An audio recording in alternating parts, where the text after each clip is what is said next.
Hi there, welcome back to the Messy Cook. It's a weeknight and I am making loaded macaroni and cheese casserole.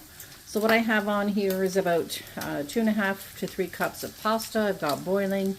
Use as much as you want depending on the size of your family. I'm making this for dinner tonight as well as a meal to put away in the freezer. So I'm cooking some pasta up there. I'm using rotini. You can use whatever pasta you want. I'm using rotini because rotini will grab onto the bits and pieces of the yummy stuff we're going to be putting in here. I'm also cooking up, for me, I did about 6 slices of bacon. This is a Costco bacon, which is a little bit thicker cut. Again, use your heart and use as much as you want. This, for me, is going to be good. So I'm going to cook this through till it's fairly crispy. I don't want it super crisp because I don't want it to be, even though we're putting it in the mac and cheese, I don't want it to be hard. So I do want to have a little bit of a bite to it. So I'll cook it till it's cooked through, but not rubbery. So I'm going to cook that. Along here, what I have, I'm going to add some extra things in there. I've got a large shallot that I've minced up really small. You can do onion if you don't have shallot. If you do onion, do about 1/2 of a medium-sized onion. I have 2 cloves of garlic that I'm going to crush, or you can mince it if you don't have a crusher. I also have, I want to add some extra protein in, so I'm going to add in some chicken. Now, I've canned this chicken. It was just rotisserie chicken. There's some juice from when I canned it, so I'm going to add the juice in as well, because guess what? That doesn't hurt. It's just more flavor. That's about 1 cup. You put in as much, again, or as little as you like, whatever your heart desires. I'm also going to be using some Parmesan cheese, which I have in the bag, so I'll grate that up. I'm going to be using 1 8-ounce packet of cream cheese. I'm just using the Kirkland brand, so use whatever brand you have. 8 ounces is more than enough. This is an old cheddar cheese. You can also use, I just want to use this up, so that's what I'm using. You can use like a cheddar, do a mix with mozzarella. I like to do a mix. So for this one, I'm doing the cream cheese. Like I said, it's not 4 packs. It's just the one. I just gotta take this one apart. I'm going to use probably 1.5 cups to 2 cups of some sort of cheese. Like I said, I'm using old cheddar. You can use a mix if you want to do a cup of mozzarella and a cup of cheddar. That's great, or whatever cheese you want. Again, it's all about what your heart desires. And I'm going to put in probably 1/4 cup of grated Parmesan. So I'm going to continue over here to cook this bacon. And actually, I think that's exactly where I want it to be. I'm going to turn this burner off. I'm going to take this bacon out, and then we're going to get the roux started for the mac and cheese. So I might drain some of this fat because that's a little more than we need. So let me take this out. I'm going to get some of that fat taken out. I'll probably leave in 2 or 3 tablespoons, and we'll get the next part started. Okay, so in here I have, oh, my timer's just going off for my pasta. Sorry, let me cancel that. In this pan, I have about 1/4 cup of the bacon fat. We're using bacon fat for flavor, but if you don't want to use bacon fat or you don't want to put bacon in this, you don't have to. It'll just be a simple creamier mac and cheese, but that you might normally have. So what I've done is about 1/4 cup of bacon fat from the bacon I cooked off. I put in 2 cloves of garlic, and I put in 1 large, half an onion basically, 1 large, I can't think of the name of it off the moment, for some reason I'm drawing a blank, but I put that in, and I just sauteing those. So I just want to saute those on a fairly, let me turn this down a little bit, I want a little bit lower heat. I don't want to have this too high. So I'm going to saute this down, and I'll show you the point where I want to get it before we add the flour in. Sorry, it was a shallot for some reason. I was drawing a blank on the name, but that's okay. So one large shallot or 1/2 of a medium onion, all diced small, okay? And 2 cloves of garlic. You're going to saute that until nice and soft in about 5 minutes. Okay, so this is sauteed down. You can see leave it a tiny bit golden. I'm not too concerned about that, but you just don't want them like super brown all over.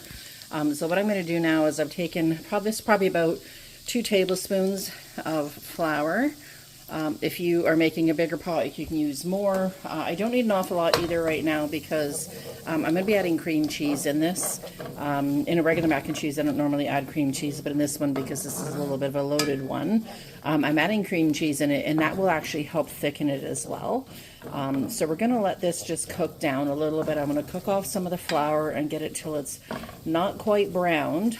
But we want that roux to be a tiny a bit toasty, so we're going to get that. I'll show you when we're there, and then we're going to start adding some milk in.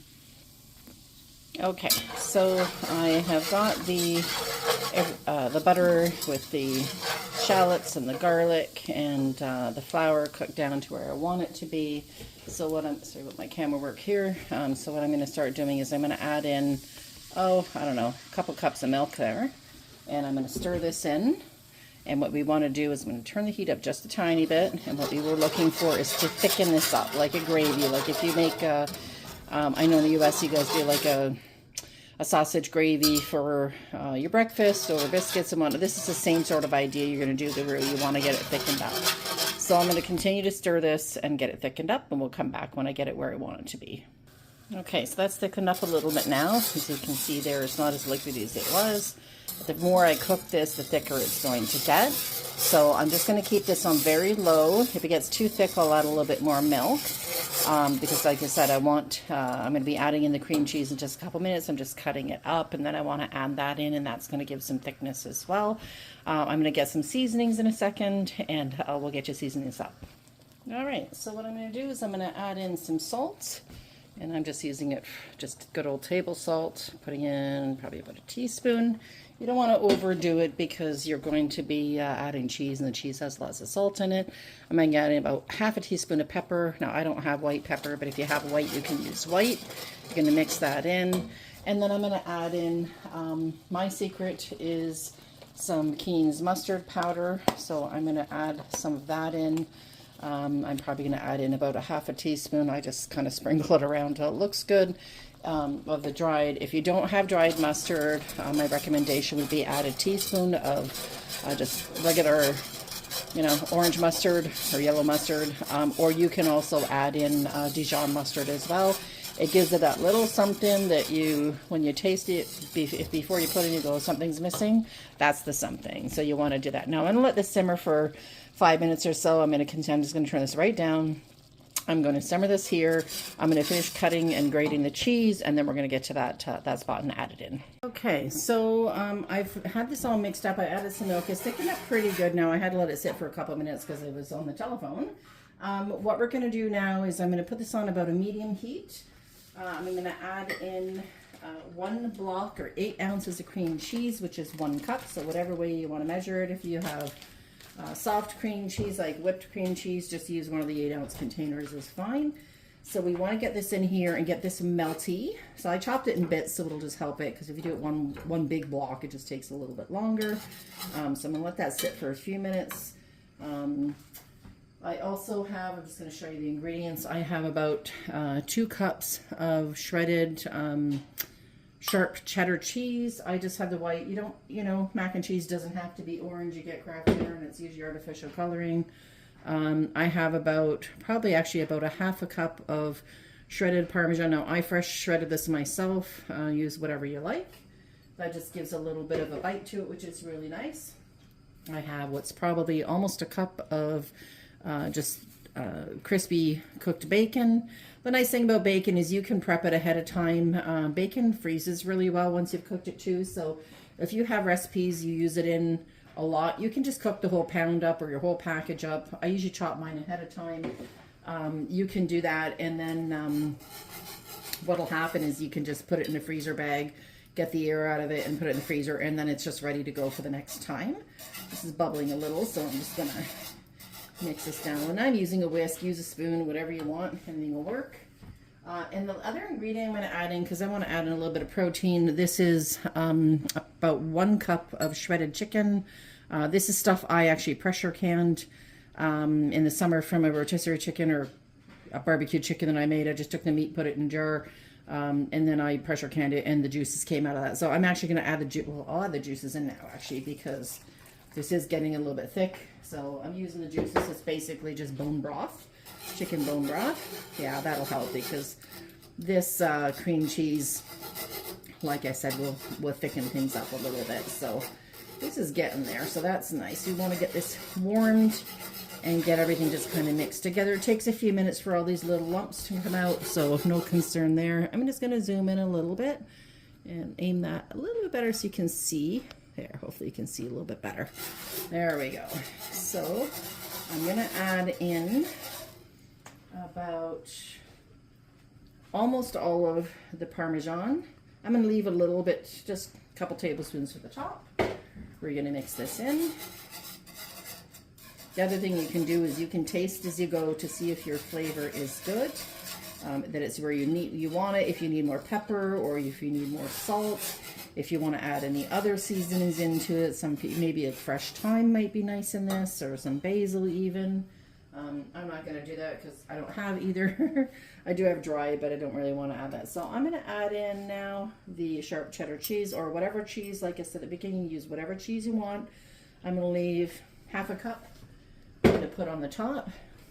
This doesn't have to be shredded. You can just cube it up and put it in, but shredded just makes it melt a little bit faster. There we go. Getting that all mixed in there. This is coming together very, very nicely. So the reason I call this loaded is, you know, in place of, you have a loaded baked potato, and in place of having the sour cream on it on a potato, we're using cream cheese. So that's your first loaded. I'm going to add all of this bacon in. You can save some for the top if you want. I'm just going to mix mine in. I prefer it that way. I'm also going to throw in that chicken. I've broken it up into some pretty small pieces. Now, I didn't have a lot. I only had one jar left, so I'm only going to have a little bit. But if you really want to beef up the protein in this, the bacon has the protein. All the cheeses will have some protein. The cream cheese has some protein. You can add more chicken to beef this up for your family as well. Now, I thought I had green onions. I don't. I'm a little disappointed with that I don't. And what I was hoping to do was to throw some, what I would do is chop some green onions up and leave the green top part for the top of the mac and cheese when it's all done. And then what I would probably do is use the bottoms and toss them in for a little bit extra flavor. I'm not overly concerned that I don't have it, because I'm just going to take this bowl out here and I'm going to turn this burner off now that this is all done. Let's set that aside. Yeah, I'm not concerned with not having the onion because I did put some shallots in here. Like I said, you can use a regular onion as well. I'm going to grab a tasting spoon and just give this a little stir. I don't want the bacon in there. I just want to get an idea. So this one you scoop and this one you lick off of. Oh, that's delicious. Now, it is missing a little something. I'll put my tasting spoon down there. It feels like it needs something, so I'm going to add in, you don't have to do this. There's lots of salt and pepper. I definitely don't need any more of that. I'm going to add in, I don't know, a tablespoon of Frank's Red Hot, just original Frank's Red Hot. Seems odd. It's not going to make it spicy. Frank's just gives a little bit of extra flavor in there. It's not going to be a spicy flavor, especially when we add the rest of the pasta and everything else in there and everything gets mixed up. And as they say, Frank's, they put that beep on everything. I know, that's kind of lame, but anywho, so that's nice. It's pretty creamy. It's not too thick because we don't want it overly thick. Now, I've also, I'm just going to move over here. I cooked up some pasta. Pasta at least doubles in size. And it's been sitting there for a few minutes, so actually I'm going to just give my hands a quick wash and come back, and I'm going to break that pasta up. Okay, so I've kind of just broken this up a bit with my hands. Some of it was clumped together because I had it sitting there for a little bit. And then we just want to make sure it's not one big clump so we can make sure that all the sauce gets in there. So, like I said, I just washed my hands so they're nice and clean. I'm just going to tap that off. I guess I should taste this again. There's my tasting spoon. We're going to scoop. Now, I've already put the Frank's in. There we go. Oh, that's perfect. All right, so what I'm going to do is I'm going to pour in all of this sauce. Like I said, if you want, you're making a bigger pan of it, make more sauce, add more pasta, whatever you think. You can add a little bit more milk. Just going to turn this way to easy to scrape out. Sorry for the noise. All right, so let's get this out of the way. What I'm going to do is going to move this over here. I'm going to move the camera over a little bit too, so we can see what's happening here. There we go. So this is all going to get mixed in here. I'm gonna bake this in the oven as well. So I'm gonna put it at 350 degrees, which actually I'll put that on now to preheat. I'm just gonna use just a regular bake. I have all these different features now, but I'm just gonna do a regular bake, and I'm gonna put it on 350. So let me get that. 350, so that's preheating at 350. You want to make sure this is all mixed in really nicely, which it is. I'm going to put this, you can put it in whatever size casserole dish you want. You can cover it in oil. I'm not going to. I mean, it might stick a tiny bit, but I'm not too worried. And what I have here is, I'm just going to dump all of this in. There we go. And for us, that's going to be enough chicken for us, honestly. I mean, you can, like I said, if you want to load it up, you can add more. You can also add in some veggies if you want. If you want to do a mixed vegetable, make it nice and simple. Some broccoli or cauliflower might be really nice in this as well. But this is pretty loaded up. So I'm going to leave that there. I'm going to top it with a few different things. I'm going to top it first, rest of the mac and cheese, or sorry, mac and cheese, the old cheddar. And the old cheddar, it doesn't look that like it might be a stringy cheese, but this one actually is pretty good. This is Costco's old cheddar. I'm gonna just sprinkle on a little bit of parm, and I'm gonna grab some cheese, some orange cheddar cheese slices. It's real cheese, not Kraft singles. So let me grab those and I'll show you what I'm gonna do with those. Okay, so what I'm going to do, just to zazz this up a little bit, I'm going to throw on 4 slices. We'll see if we need 4 or not. 4 slices of just a cheddar. I like my mac and cheese really cheesy. This is probably a heart attack waiting to happen. A little fluff on there. And I know it's not all great to have all that cheese all the time, but you're not going to make this every night. This is going to be once in a while. This would actually be really nice to take to, you know, like some sort of a potluck. It's simple enough to throw together. The other thing you could do with this too, just, you know, I'm going to do 5 slices here. Let me get the last slice. I'm just going to break it in half, and we're going to do that to cover it up. The nice thing you can do with this too is you can get it to this point. Cover it in plastic wrap or put it in a bag that you can suck the air out of, and put it in your freezer. I would cover it, personally I just wrap it a few times in plastic wrap so it's a good seal on it. You can pop it into the freezer, and then when you want to have it, you're going to take it out the day before, you're going to put it in your fridge, and you're going to let it defrost. Once it's completely frosted through and you're ready to eat it, you're just going to pop in your oven for about 30 to 35 minutes at 350, and then you're going to take off the lid and cook it for 15 minutes after that. So I'm going to actually take this now. Now I forgot to tell you, I did cook the pasta al dente, so it's not fully cooked. It's going to suck up a lot of that moisture. So I'm going to take this, I'm going to pop it in the oven at 350 once it's preheated, and I'm going to let it cook for about 40 minutes, and then I'm going to take the lid off and cook it for 15 more, just to get that cheese kind of bubbly and maybe a little touch brown on the top, but we still want it stringy. And we're going to get back when it's all cooked, and I'm going to show you how it turns out. Okay, so this cooked for 45 minutes, and then I took the top off and cooked it for another 15 minutes at 350. So I'm just going to zoom in here. You can see this looks absolutely delicious. The smell is amazing. It's bubbling. The top of the crust here has gotten kind of crispy, which is really nice. So I'm going to let this sit for about 15 minutes, and we're going to dig in, and I'll show you what it looks like inside. Okay, so ready to serve up here. So I would recommend, like I said, cooling this for at least 10 or 15 minutes after ooh, that looks lovely. Look at that. I'm just going to zoom in there. This is absolutely delicious. It smells amazing too. Nice and cheesy. That crusty layer on the top is just beautiful. We're just going to take a little bit of that out here. There we go. This is a lovely, lovely dinner. This makes, you can see, this is a big thing. This is going to make, like, this will feed a family of 6, or you could, I mean, I'm eating this as my whole meal. I'm not adding anything to it, so I'm going to eat a quarter of it. But you can just do this as a dinner meal, or do something smaller and add a salad to it. That's it's a good portion. So we're probably going to eat not quite half this pan tonight. I'm going to take the rest of it. I'm going to package it up and put it in the freezer, and then reheat it when I'm ready. So here we go, and I'm going to try this just to see how it is. This is my loaded macaroni and cheese.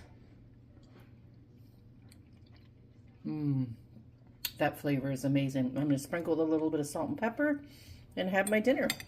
I hope you enjoyed this video. Please don't forget to subscribe. Hit that little bell so you get a little reminder whenever a new video pops up. And click that like button. It really, really helps my channel.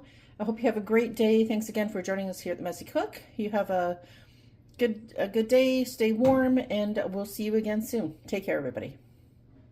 Just added in a small little dollop of sour cream on the top to make it a little bit more like your loaded potato idea.